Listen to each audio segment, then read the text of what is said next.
Menyadari perubahan realita. Realita yang kita tempati adalah cerminan dari kondisi alam batin kita. Frekuensi yang kita pancarkan dari dalam diri akan sinkron dengan berbagai kejadian yang kita alami di alam fisik.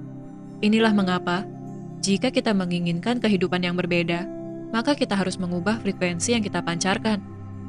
Perubahan realitas sesungguhnya dapat kita identifikasi dalam kejernihan pikiran. Kita melakukan observasi terhadap orang-orang yang berlalu lalang di kehidupan kita. Apakah masih orang-orang yang sama?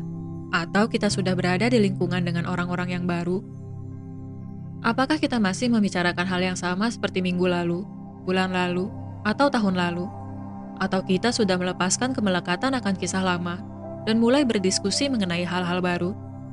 Apakah kita masih merasa terpukul, kecewa, atau marah ketika orang lain memancing emosi kita dengan kisah masa lalu?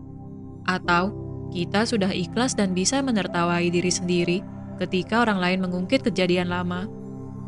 Kita bisa mengukur bagaimana kita telah berpindah dari realita yang lama ke baru dari contoh-contoh tersebut. Karena realita baru adalah energi baru yang belum pernah kita alami sebelumnya. Inilah mengapa seringkali banyak orang merasa ketakutan ketika harus keluar dari pola berulang atau zona nyaman.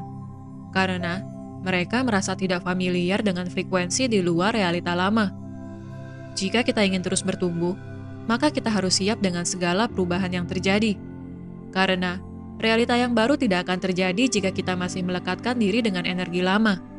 Ucapkanlah terima kasih dan ikhlaskan energi yang lama untuk pergi, sehingga kita dapat lebih siap untuk berpetualang dan mengamati bagaimana energi baru hadir dalam wujud orang baru, kesempatan baru, maupun perjalanan baru yang tidak pernah kita lakukan sebelumnya. Inilah perubahan realita yang dapat kita alami dengan antusias dan keceriaan.